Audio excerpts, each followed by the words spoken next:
নবীর প্রতি দরুদ সালাত বর্ষিত করি, সকলে বলে সাল্লাল্লাহু আলাইহি ওয়াসাল্লাম।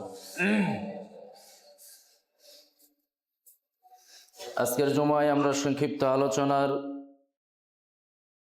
শিরোনাম গোপন পাপ, যা ঈমান বিধ্বংস এক মহাঘাতক। আমরা মানুষ, আমাদের জীবনে এক বৈচিত্র্যময়।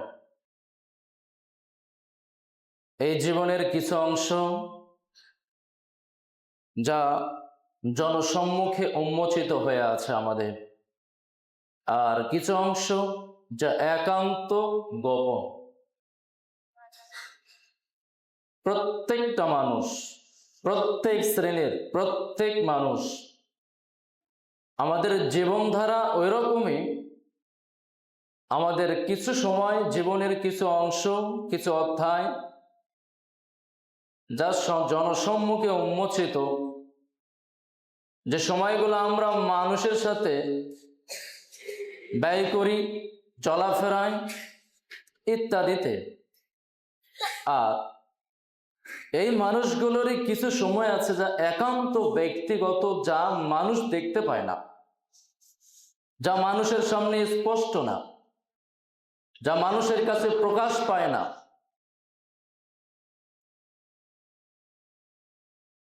আর এই একান্ত গোপনীয় যে সময়গুলো আমরা আমাদের জীবনে অতিবাহিত করি, এই সময়গুলোর মধ্যে লোকচক্ষুর আড়ালে,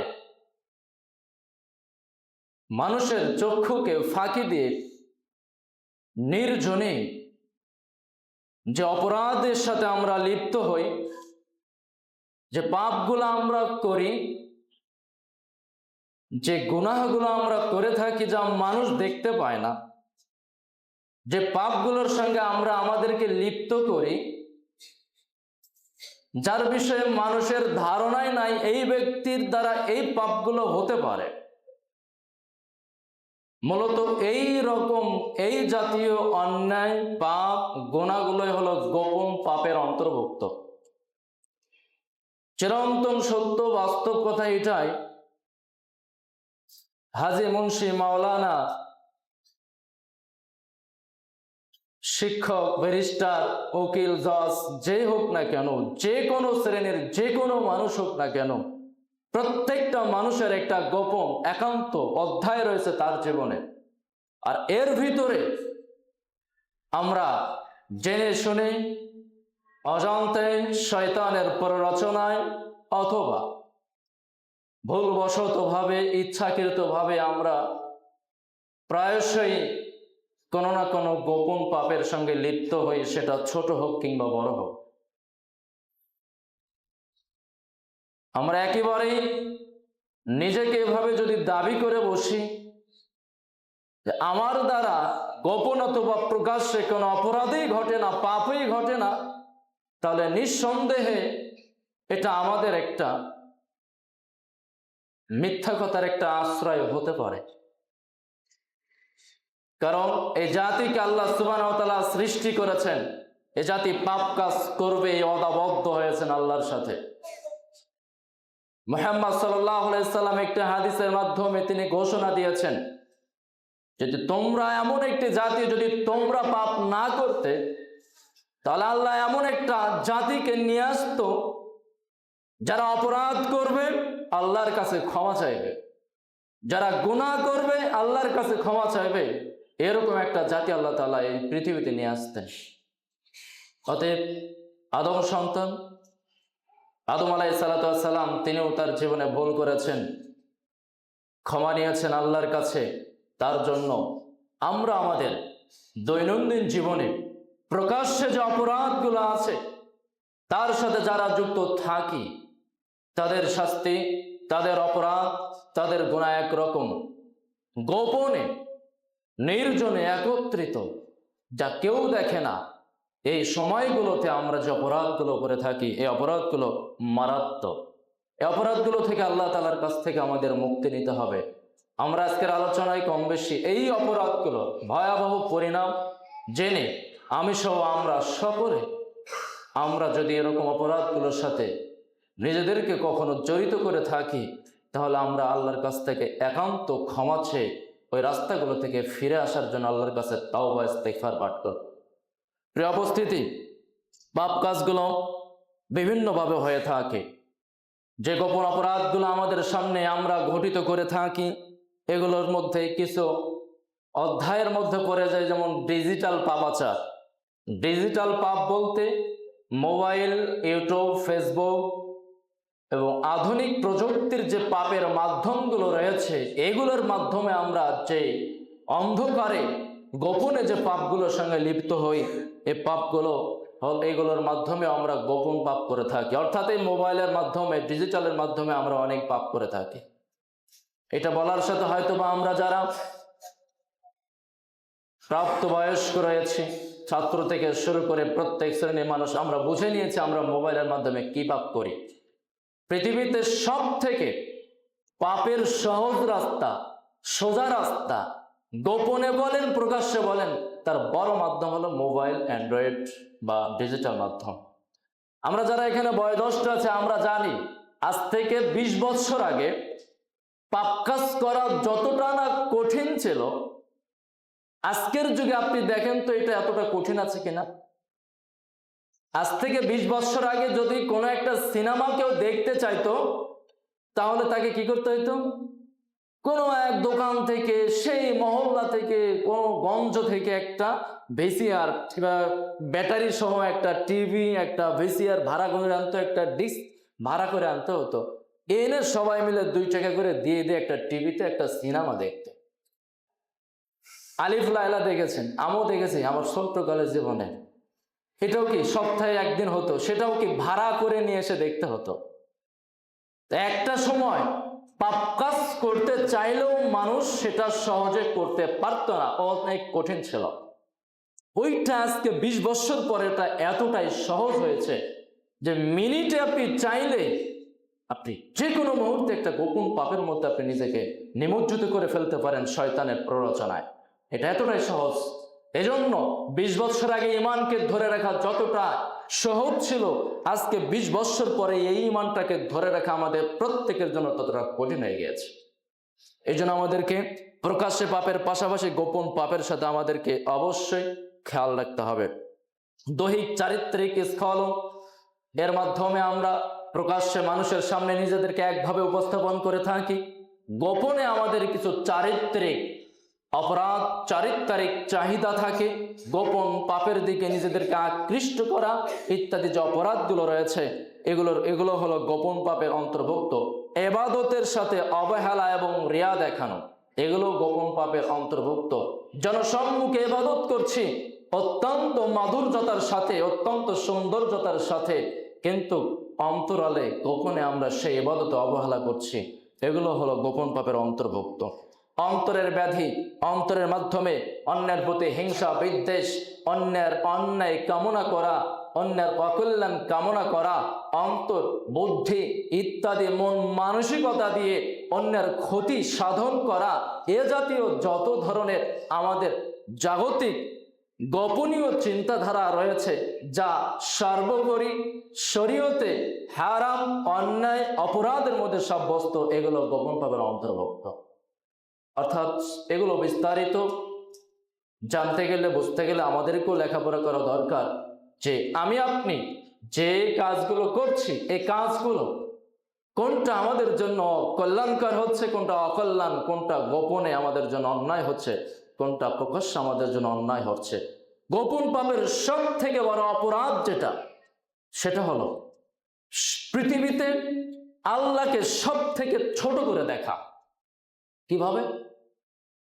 আপনি মোবাইলে একটা অপরাধ করার ইচ্ছা পোষণ করলেন, বা প্রকাশ্যে মোবাইল ছাড়া একটা মাদক হয়তো বা কেউ পান করতে চাইলো, তো ও ব্যক্তি ও চাচ্ছে কেউ না দেখুক, সে গোপনে করবে, আড়ালে করবে, অন্তরায় করবে। মোবাইলে হোক, মোবাইল ছাড়া যে অপরাধগুলো হোক, সে গোপনে করছে। তার ভয় কোথায়? যাতে করে আমার বাবা, মা, চাচা, জ্যাঠো, পাড়া পড়শি, বয়োজ্যেষ্ঠ কেউ না দেখুক, মানুষ না দেখুক, মানুষ যেন না জানে আমি এই অপরাধ করি, মানুষ যেন না বোঝে আমি এই অপরাধের সাথে নিজেদের জড়িত রেখেছি। দেখেন, ও আল্লাহকে মানুষের থেকেও ছোট করে দেখলো। আস্তাগফিরুল্লাহ। ও একবারও ভাবলো না ওইটা ও মানুষকে, ও আল্লাহর কাছে আল্লাহর থেকে মানুষকে এতটাই গুরুত্ব দিল অপরাধটা করতে গিয়ে, যাতে করে মানুষ না দেখুক আল্লাহ দেখছে কিনা এর কোনো পরোয়া তার মধ্যে নাই। সে কত বড় অপরাধী।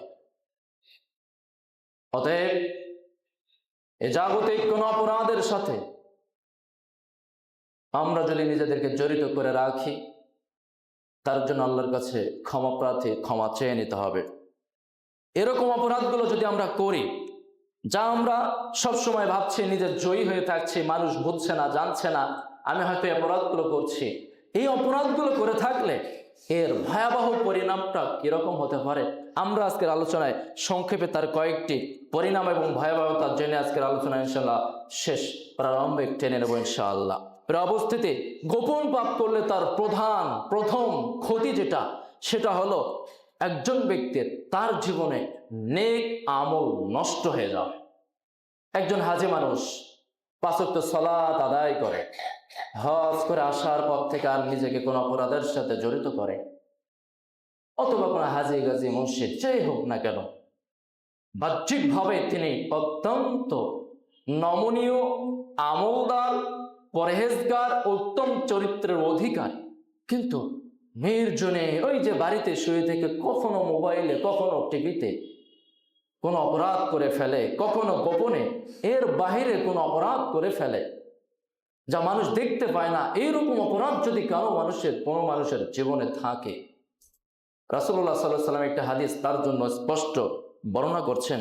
নবী করিম সাল্লাল্লাহু আলাইহি ওয়াসাল্লাম বলছেন, লা আ'লামান্না আকওয়ামান মিন উম্মতি ইয়াতুনা ইয়াওমাল কিয়ামাহ, কিয়ামতের দিন আমার উম্মতের মধ্য থেকে কিছু সংখ্যক মানুষকে একত্রিত করা হবে।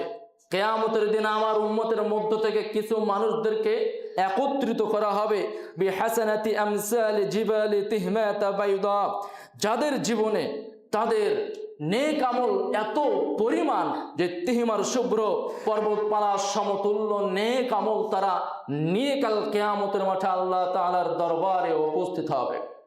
নবী করিম সাল্লাল্লাহু আলাইহি সাল্লাম বলছেন, সেই দিন ফায়াজআলুহা আল্লাহু হাবা'আন মানসুরা, সেই দিন আল্লাহ সুবহানাহু ওয়া তাআলা ওই সকল নেক আমলদার, ওই সকল পরহেজগার ব্যক্তি, তারা পর্বত সমতুল্য নেক আমল নিয়ে আল্লাহর সামনে উপস্থিত হয়েছেন, আল্লাহ সুবহানাহু ওয়া তাআলা সেই দিন তার আমলগুলোকে ধূলিকণায় পরিণত করে দেবেন, ধ্বংস করে দেবেন, ধূলিকণায় পরিণত করে শেষ করে দেবেন।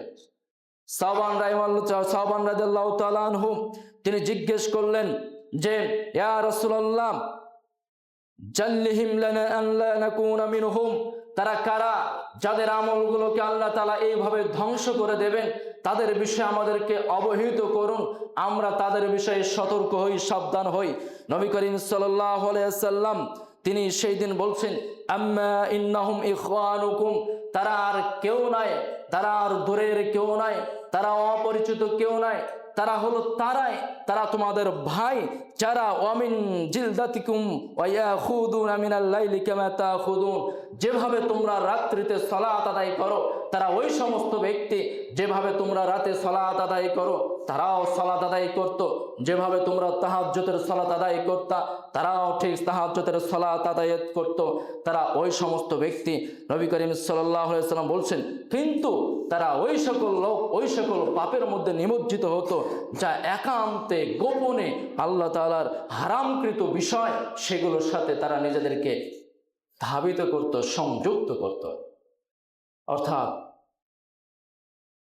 স্বাভাবিক দৃষ্টিকোণ থেকে আমাদের চোখে যারা 5 ওয়াক্ত সালাত আদায় করে, তাহাজ্জুদের সালাতের সাথেও যুক্ত অথবা পরহেজগার মানুষ, স্বাভাবিক আমার আপনার চোখে দৃষ্টিতে তারা কোনো অপরাধ করতে পারে, এটা আমার স্বাভাবিক দৃষ্টিকোণ থেকে ভাবনার বিষয় নাই, বা কেউ বিশ্বাস করবে না।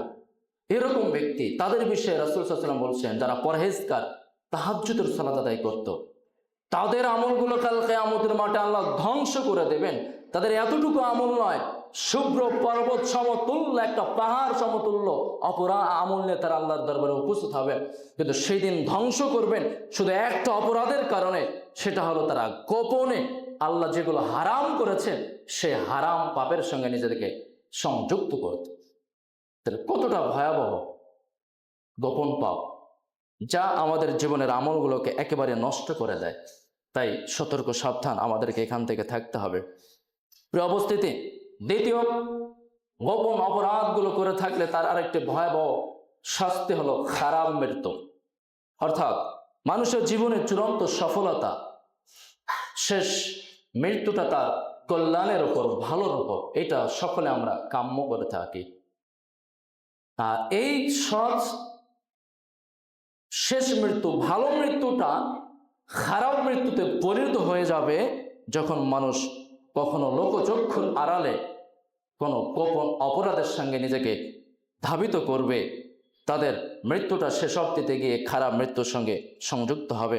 রাসূলুল্লাহ সাল্লাল্লাহু আলাইহি সাল্লাম বলছেন, ইন্না রাজুলা লা ইয়ামালু আমালা আহলিল জান্নাহ, নিশ্চয় আমাদের মধ্যে এমন কিছু মানুষ আছে যারা আমল করে, যাদের আমল দেখে মনে হয় তারা জান্নাতি।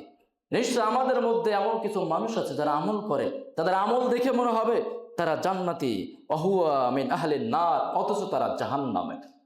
রাসূল সাল্লাল্লাহু আলাইহি ওয়াসাল্লাম বলছেন, তিনি বলছেন আমাদের মধ্যে এমন কিছু মানুষ আছে যারা আমল করে দেখে মনে হবে তারা জাহান্নামী, অথচ তারা জান্নাতি।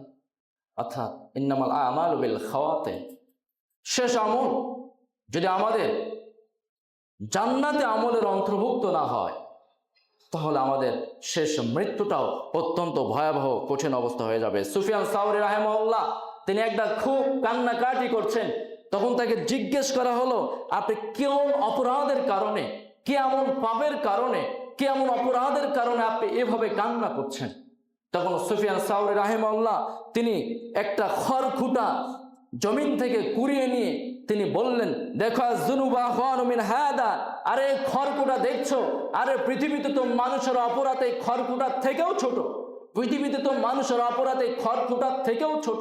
আমি কান্না করছি ওই ভয়ে, আমি কান্না করছি ইন্নামা আবুকি মিন খাউফি সুইল খাতিমা, আমি তো কান্না করছি আমার মৃত্যু শেষ সময়ে আমি মন্দ মৃত্যুর ভয়ে, আমার মৃত্যুটা যে মন্দ মৃত্যুর উপর যদি হয়ে যায় এই আকাঙ্ক্ষায়, এই ভয়ে, এই সন্দেহটা আমি কান্না করছি।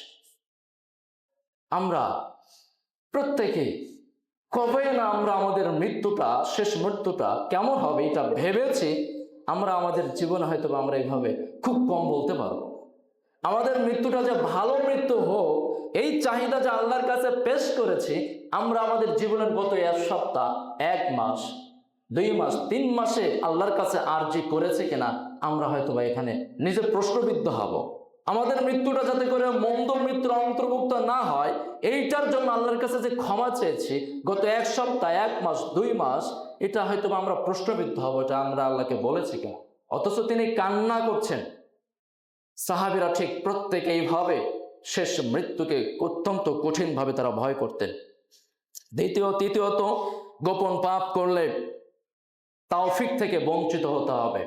তাওফিক অর্থাৎ কোনো সৎ কাজ, কল্যাণ কাজ, নেকির কাজ, অথবা কোনো কল্যাণ বস্তু, রিজিক, বরকত, নেয়ামত, সুখী জীবন, সব কিছু তাওফিকের মধ্যে সীমাবদ্ধ।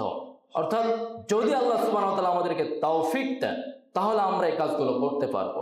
আর মানুষ ঠিক তখনই তার জীবনের তাওফিক থেকে বঞ্চিত হয়, কল্যাণ কাজ করা থেকে বঞ্চিত হয়, যখন সে কোনো গোপন পাপের সাথে নিজেকে জড়িত রাখে।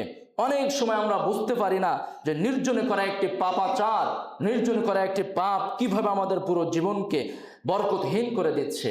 একজন মানুষ, আপনি দেখেন যে একজন মানুষ সালাত পড়তে চাচ্ছে, আপনার কোনো ভাই সে সালাত পড়তে চাচ্ছে কিন্তু সে পড়তে পারছেই না। আপনি তাকে বলছেন, সে সালাত পড়তে চাচ্ছে, সেও আপনার কাছে ব্যক্ত করেছে, না ভাই জীবনে যা করলাম এবার সালাতটা ধরা দরকার। আপনার কোনো বন্ধু, আপনার কোনো ভাই, তার মুখের দাড়িটা কাটে আজ থেকে 15 বৎসর যাব, তো আপনি তাকে উপদেশ দিয়েছেন যে ভাই দাড়িটা আপনি রেখে দেন, এটা রাসূলের সুন্নাত। তো সে বলছে যে আসলে তো রাখা দরকার, আজ পর্যন্ত রাখতে পারে। একজন মানুষ টাকনুর নিচে কাপড় পরিধান করে, সে চাচ্ছে টাকনুর উপর কাপড় পরিধান করবে, সে জানে এটা হারাম, কিন্তু আজও সে করতে পারছে না। আপনি কি মনে করেন ও পারছে না কেন? সরাসরি স্বয়ং মহান আল্লাহ তাআলা তাকে ওই তৌফিক থেকে, ওই ওয়াকল্যাণ থেকে, ওই পাপের রাস্তা থেকে ফিরে আনার ক্ষেত্রে আল্লাহ তাকে তৌফিক দিচ্ছেন না। তার অপরাধ, তার পাপ এতটাই বেশি হয়েছে যে সে আল্লাহর কাছে আরজি করতে পারে না, সে আল্লাহর কাছে ক্ষমা চাইতে পারে না, সে আল্লাহর কাছে তৌফিক চায় না। একটা গুনার কাছ থেকে ফিরে এসে নেকির কাজে নিজেকে দাবিত করবে, ও তৌফিক পায় না, ও বঞ্চিত হচ্ছে। 10 জন পাচ্ছে, 1 জন পারছে না, ও এখান থেকে বঞ্চিত, আল্লাহকে বঞ্চিত করে রেখে দিয়েছে।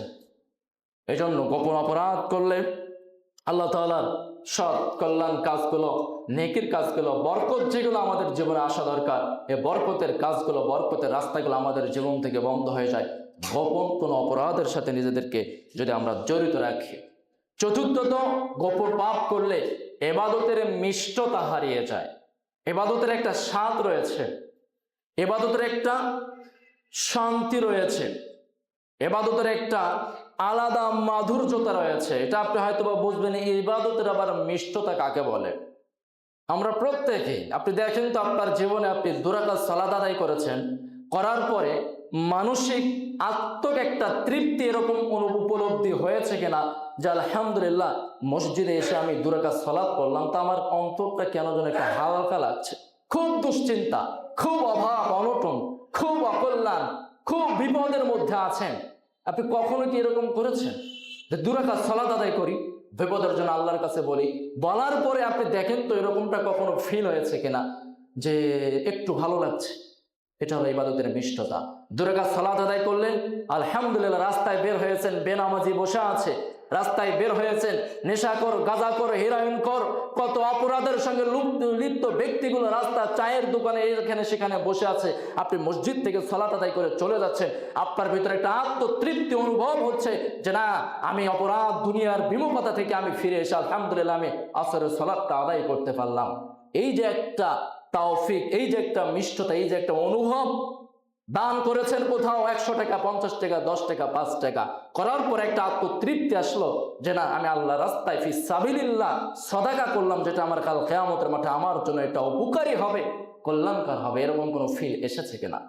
প্রত্যেকটা ইবাদতের একটা স্বাদ রয়েছে। সারাদিন সিয়াম পালন করলেন, করার পরে ইফতারের পরে একটা আত্মস্বাদ পেলেন কিনা, এটা আপনি একটু অনুভব করুন। ইবাদতের স্বাদটাকে আমাদের প্রত্যেকে খোঁজা দরকার। আর এই ইবাদতের স্বাদ ঠিক তখনই নষ্ট হয়ে যায় যখন আপনি গোপনে পাপ করবেন, এমন কিছু অপরাধ করছেন, সালাত আদায় করছেন, আপনি ওখান থেকে ফিরতে পারছেন না। এমন কোন অপরাধ করছেন, এই যে খেলাধুলা চলছে, এখন বিশ্বকাপ চলছে, খেলা দেখছেন, রাত 4টার দিকে উঠে, রাত 11টার দিকে উঠে খেলা দেখছেন, তো সালাতে গেছেন, 4টায় খেলা চলছে, জামাতও চলছে, সালাত আদায় করছেন, মাথায় একটু ঘুরছে, এই গোল দিল কিনা, গোল খেলো কিনা। ইবাদতের মিষ্টতা নষ্ট হয়ে গেছে গোপন অপরাধের কারণে। যখনই আমরা প্রকাশ্য অথবা গোপন কোন অপরাধ করব, তখন আমরা আমাদের জীবনের প্রত্যেকটা ইবাদতের যে মিষ্টতা, ইবাদতের যে স্বাদ, এগুলো আমরা সব হারিয়ে ফেলব। এখানে আমাদেরকে অবশ্যই ইবাদতের মিষ্টতার বিষয়ে আমাদেরকে খেয়াল করতে হবে। আব্দুল্লাহ ইবনে মুবারক রাহিমাহুল্লাহ, ওয়াহাব ইবনুল ওয়ারদা রাহিমাহুল্লাহকে জিজ্ঞেস করা হয়েছিল যে আল্লাহর অবাধ্যতা হবে, অর্থাৎ কোন একটা অপরাধের কারণে যখনই মানুষ যে কোনো অপরাধ করবে তখনই তো সে আল্লাহর অবাধ্যতা হয়ে যায়, আল্লাহর বিধিনিষেধ সে অবজ্ঞা করে, সে পাপের সঙ্গে নিজেকে জড়িত করে, আর তখনই সে আল্লাহর অবাধ্যচারণ করে ফেলে। তাকে জিজ্ঞেস করা হয়েছিল যে এরকম যদি কোনো মানুষ অবাধ্যতা আচরণ করে, সে কি তার জীবনে যে ইবাদত করে, তার জীবনে যে দান, সাদাকা, সিয়াম, হজ, যত ধরনের ভালো ইবাদত রয়েছে এগুলো করে, এর স্বাদ কিছু কখনো সে অনুভব করতে পারবে? তখন তিনি বললেন, ওয়ালা মা ইয়াহুম্মু বিল মাসিয়া, না, সে যারা এরকম অবাধ্য আচরণ করবে তারা তো পাবেই না ইবাদতের স্বাদ। সাথে সাথে যারা ওই ইবাদত করার, গুনাহ করার সংকল্প করবে, ভাববে যে আজকে ব্রাজিলের খেলা আছে, খেলাটা আজকে দেখতে হবে, এই ভাবনা যদি একবার ভিতরে নিয়ে আসেন, আপনার ইবাদতের স্বাদ আপনি হারিয়ে ফেলে দেবেন, শেষ হয়ে যাবে। বাজারে যাবেন যে ক্যারাম বোর্ড খেলবো, এই যে একটা চিন্তা করেছেন, সংকল্প করেছেন, আপনার ইবাদতের স্বাদ নষ্ট হয়ে গেছে। যে কোনো অপরাধ, মোবাইলে একটা গান শুনবো, সে চিন্তা করেছেন, ইবাদতের স্বাদ হারিয়ে ফেলে দিয়েছে। অত্যন্ত কঠিন বিষয়, আমাদেরকে খেয়াল রাখতে হবে। প্রিয় উপস্থিতি, চতুর্থত পঞ্চমত গুনাহ গোপন অপরাধ যদি আমরা করি তাহলে আল্লাহ সুবহানাহু ওয়া তাআলা নিয়ামত আমাদের জীবন থেকে হাতছাড়া হয়ে যাবে। যেগুলো নিয়ামত চোখের সামনে কেউ বিন্দাস জীবন যাপন করছে, হালাল ইনকাম করে বউ বাচ্চা নিয়ে সুখে দুঃখে খাচ্ছে যাচ্ছে, আলহামদুলিল্লাহ খুব ভালো।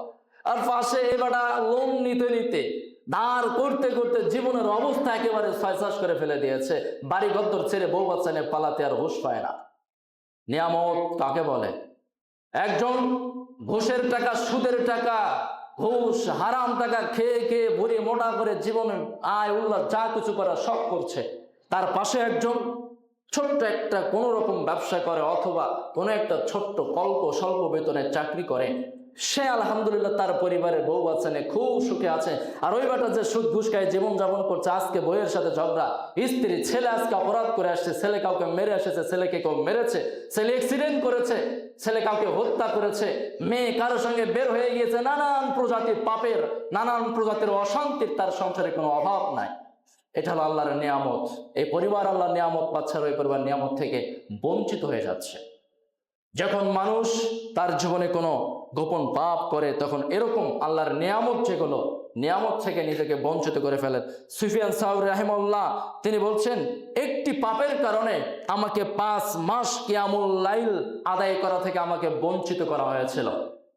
তিনি বলছেন, আমি আমার জীবনে একটা পাপ করেছি, তো এই পাপের কারণে আমি অনুভব করেছি আমি 5 মাস আমি কিয়ামুল লাইল তাহাজ্জুদের সালাত আদায় করতাম, 5টা মাস আমি চেষ্টা করেছি, আমি আর কিয়ামুল লাইলের সালাত আদায় করতে পারিনি। তখন তাকে জিজ্ঞেস করা হলো যে কি এমন পাপ যার কারণে আপনি কিয়ামুল লাইল আদায় করতে পারেননি?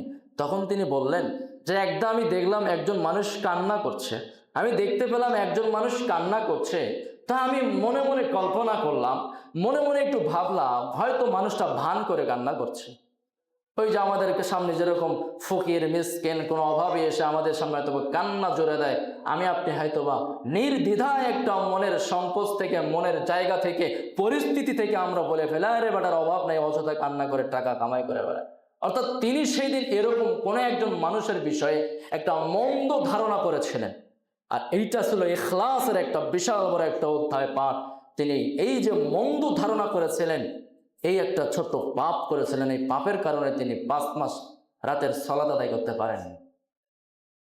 আপনি অনুভব করি আমি আপনি কত না অপরাধ করি, গোপনে প্রকাশ্যে, গীবত, পরনিন্দা, আরো যত ধরনের অপরাধ আছে।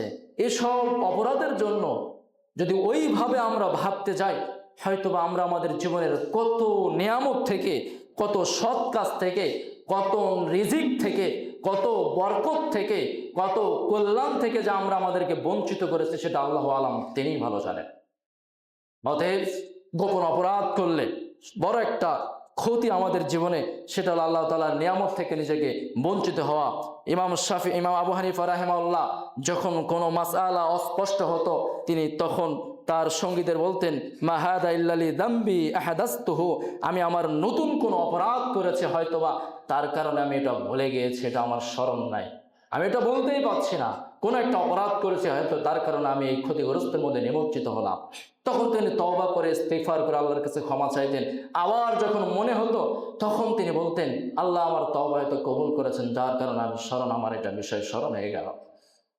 অর্থাৎ যদি আমরা উক্ত বিষয়টি বিস্তারভাবে একটু যদি পর্যালোচনা করতে যাই, পড়াশোনা করতে যাই, যে সে পাপ প্রকাশ্যে হোক বা গোপনে হোক, আমরা মনের খায়েশ মেটাতে গিয়ে আমরা সাময়িক সময় হয়তো বা কোনো একটা অপরাধ করতে গিয়ে যে অপরাধগুলোর সাথে আমরা লিপ্ত হই, সত্যিকার অর্থে এই অপরাধের কারণে আমাদের জীবনের বহু কল্যাণ, বহু নিয়ামত, বরকত থেকে আমি আপনি প্রত্যেকে এখান থেকে বরখাস্ত হয়ে যায়, বাতিল হয়ে যায়। যে কল্যাণগুলো আমাদের আসার রাস্তায় ছিল, হয়তোবা আজকের সূর্য উদিত হওয়ার সাথেই পেয়ে যেতাম, হয়তোবা আজকে সূর্য নেমে যাওয়ার সাথেই পেয়ে যেতাম, কিন্তু আর পাই না। এরকম আমাদের জাগতিক মানসিক যে অপরাধগুলো আমরা করে থাকি, এগুলোর কারণে হয়তো আমাদের জীবন থেকে অনেক কিছু বঞ্চিত হয়ে যায়। তাই আসুন আমরা প্রত্যেকে, কেউ এখানে ফেরেশতা নই, আমরা কোনো না কোনো, কখনো না কখনো, কোনো না কোনো পাপের সাথে হয়তো বা নিজেদেরকে জড়িত করে থাকি। এটা আদম সন্তানের একটা গুণাবলী। তার থেকে সব থেকে বড় গুনাহ বলে হওয়া উচিত পাপ করার সাথে সাথে আল্লাহর কাছে তওবা ইস্তেগফার করে ক্ষমা চাওয়া। এর মানে এই নয় বারবার পাপ করব, বারবার ক্ষমা চাইবো, আল্লাহ ক্ষমা করবেন, এটা এরকম সিস্টেম নয়। আপনাকে অবশ্যই একটা সময় আল্লাহ গিয়ে ছেড়ে দেবেন। কয়েকবার যখন আল্লাহর কাছে একই পাপ করছেন ক্ষমা চাইছেন, একই পাপ করছেন ক্ষমা চাইছেন, আবার পাপ করছেন, তখন আল্লাহ ছেড়ে দেয়, যা তোর যা ইচ্ছা তুই তাই কর। কোনো এক সময় গিয়ে আল্লাহ আপনাকে ধরবেন। অতএব সাবধানতা অবলম্বন করে আমাদের প্রত্যেক নর নারী পুরুষ মহিলা প্রত্যেক ছাত্র থেকে শুরু করে প্রত্যেক শ্রেণীর প্রত্যেক মানুষের উচিত গোপন অপরাধ যা আমাদের ঈমানকে ধ্বংস করে দেয়, যা আমাদের আমলকে ধ্বংস করে দেয়, যা আমাদের মৃত্যুকে খারাপ মৃত্যুতে পরিণত করে দেয়, যা আমাদের আল্লাহর নিয়ামত থেকে বঞ্চিত করে দেয়, যা আল্লাহর তৌফিক থেকে কোনো ভালো কাজের তৌফিক থেকে আমাদেরকে বঞ্চিত করে দেয়, এমন কোনো অপরাধ এমন কোনো অকল্যাণের কাজ যদি আমরা করে থাকি আল্লাহর কাছে আমরা ক্ষমা চেয়ে নিই। আল্লাহ তুমি আমাদের সকলকে ক্ষমা করো। পাশাপাশি আল্লাহ আমরা যাতে করে এমন কোনো অপরাধের সাথে যুক্ত না হয় যেই অপরাধের সাথে যুক্ত হলে আমাদের জীবনে এই অকল্যাণগুলো চলে আসবে, এরকম কাজ এরকম জায়গা থেকে তুমি আমাদেরকে হেফাজত করো, আমিন। আলহামদুলিল্লাহ রাব্বিল আলামিন ওয়াসসালাতু ওয়াসসালামু আলা রাসূলিল কারীম, আম্মা বাদ। প্রিয় উপস্থিতি, আজকে জুমার দিনে আমরা উপস্থিত হয়েছি অত্যন্ত বরকতের একটি সময়ে। আল্লাহ তাআলার ইবাদত, তার আনুগত্য, তার একনিষ্ঠতা, তার বরত্ব ঘোষণার এক সুবর্ণ সুযোগ এবং আজকের এই দিন আল্লাহ তাআলার কাছে ক্ষমা, ইস্তিগফার, তওবা, তার কাছে এগুলোর মাধ্যমে ক্ষমা নেওয়ার এক সুবর্ণ সুযোগের দিন আমরা উপস্থিত হতে পেরেছি। পাশাপাশি যারা আমরা এহসান আলী সালাফি কমপ্লেক্স মধ্যবর্তী ভর্তি পরীক্ষায় অনুষ্ঠিত যে আজকের দিনকে ধার্য করা হয়েছিল, এদিনে আমাদের আগন্তুক দূর দূরান্ত থেকে সব নতুন মুখ যারা আপনাদের আদরের সন্তানদেরকে নিয়ে আমাদের এহসান আলী সালাফি কমপ্লেক্সের স্বপ্ন অগ্রযাত্রায় স্বপ্ন গড়ার লক্ষ্যে একজন আদর্শ সন্তান হিসেবে নিজের সন্তানকে গড়ে তোলার উদ্দেশ্যে দুনিয়াবি কোনো উদ্দেশ্য হাসিলের রাস্তা নয়, দুনিয়াবি কোনো সফলতার রাস্তায় নয়, যা একান্ত আমার আপনার স্বপ্ন, আমার আপনার উদ্দেশ্য, পরকাল এহকালে কল্যাণ, পরকালে মুক্তি এবং পরকালে সফলতা। এই যে জাগতিক আমরা চিন্তাধারা নিয়াত উদ্দেশ্য নিয়ে আমরা এখানে উপস্থিত হতে পেরেছি, আজকের এই দিনে আল্লাহ সুবহানাহু ওয়া তাআলার কাছে আমরা প্রাণপণে দোয়া করি যে আল্লাহ তুমি আমাদের সকলের নিয়াতগুলোকে কবুল করে নাও। রব্বুল আলামিন আমাদের সন্তানদেরকে তোমার দিনের রাস্তায় পরিচালিত হওয়ার জন্য তার জীবনকে সহজ করে দাও, তার ইলমে বারাকা দান করো এবং আমাদের আয় রোজগারে বারাকা দান করো। আমরা যে অর্থগুলো তাদের রাস্তায় তাদের জন্য ব্যয় করব, এগুলো যাতে করে আমাদের ইহকালে পরকালে কল্যাণকর হয়, কাজে লাগে এবং তাদেরকে তোমার দিনের জন্য কবুল করে নাও, আমিন। রব্বুল আলামিনের কাছে দোয়া করি আমাদের এই দ্বীনি ইলমি চর্চা, শিক্ষা, এই অগ্রযাত্রায় রাস্তায় যাতে করে আল্লাহ সুবহানাহু ওয়া তাআলা আমাদের সকলকে শেষ অবধি টিকিয়ে রাখেন, আমাদেরকে কবুল করে নেন, আমিন। এবং পাশাপাশি হয়তোবা আমরা সকলে খুব বুক ভরা আশা নিয়ে এখানে উপস্থিত হয়েছে যে আমার সন্তান, আদরের সন্তানটাকে আজকে এখানে ভর্তি পরীক্ষা দেওয়াবো এবং টিকবে, তাকে ভর্তি করে দেবো। তবে আমাদের হয়তোবা সিট ক্যাপাসিটি, আসন অনেক সময় এটা সংখ্যা সীমিতের মধ্যেই থাকে, ঢালাওভাবে একেবারে আমরা সব ভর্তি করে নেই এরকমটা আমাদের সিস্টেমে পড়ে না। আমি যেটা বলতে চাচ্ছি, আজকের দিনে হয়তোবা অনেক অভিভাবককে ফিরে যেতে হবে আদরের সন্তানটাকে নিয়ে যে স্বপ্ন নিয়ে এখানে এসেছিলেন। আমি তাদের কাছে বিনীত অনুরোধ করব, আপনারা মানসিকভাবে ভেঙে পড়বেন না, মনের একটা জোর রেখে দেবেন যে হয়তোবা এই ভর্তি পরীক্ষা হয় নাই, হয়তোবা আরো কোথাও দিবেন, বা যদি চান যে এহসান আলী সালাফিতে দিব, আবার সামনে ভর্তি পরীক্ষা আছে সেখানেও নিয়ে আসবেন। আমাদের কাছে প্রত্যেকটা বাচ্চাই মানসম্মত, তারা প্রত্যেকে এখানে ভর্তি হওয়ার যোগ্যতা রাখে। তবে আমাদের ওই যে সিট আসন সংখ্যা গরিষ্ঠতার কারণে আমরা সেটা পেরে উঠতে পারি না। তাই আমরা এখানে কেউ অসন্তুষ্টি থাকবো এমনটা নয়, আল্লাহর উপর নারাজ হব এমনটা নয়। আমরা সন্তুষ্ট চিত্তে যারা আমরা এখানে টিকবো, তারা প্রতিষ্ঠানে তাদের সন্তানকে দিয়ে আমাদের সহযোগিতা করব। যারা আমরা টিকবো না, তারা আপনাদের দোয়াতে, আপনাদের ভবিষ্যতে আপনাদের সন্তান দিয়ে আমাদেরকে সহযোগিতা করবেন। সবার যে উদ্দেশ্য, সবার যে মাকসাদ, অত্র প্রতিষ্ঠানের যে খুঁটি এখানে দাঁড় করা হয়েছে যে উদ্দেশ্যে, তা একটি হলো ইকরা, পড়ো।